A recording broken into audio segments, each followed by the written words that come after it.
Let's see this question. This question is asked in GATE 2011 in the subject digital.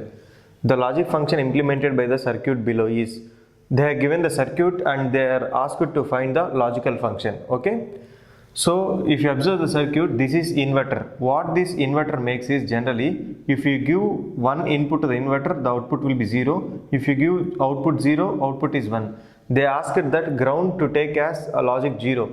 So here we are giving logic 0 input. For this inverter it will make 1, and 1 act as input for this inverter, it will be 0, and this will be 1, 1, and this will be 0.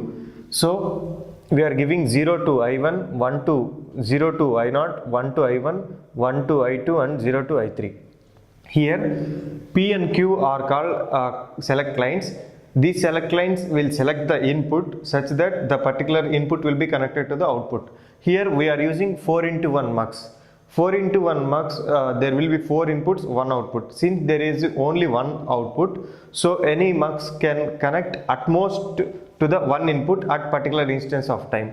Okay, which means it will connect to the 1 output. That output of the mux is connected to only 1 input at that time instance.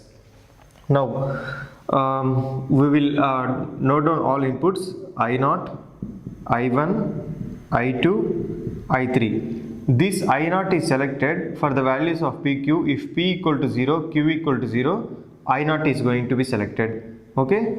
If P is equal to 0, Q equal to 1, I1 is selected. If P equal to 1, Q equal to 0, I2 is selected. If both are 1s, I3 is selected.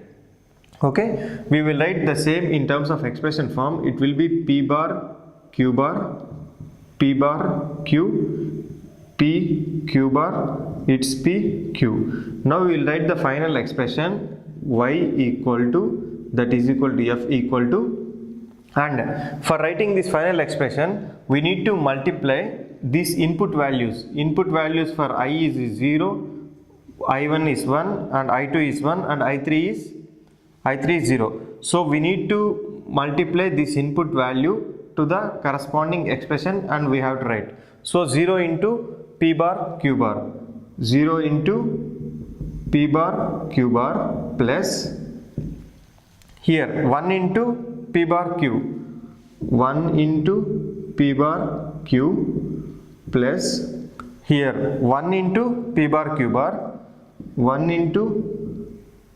PQ bar, plus finally the last term 0 into PQ.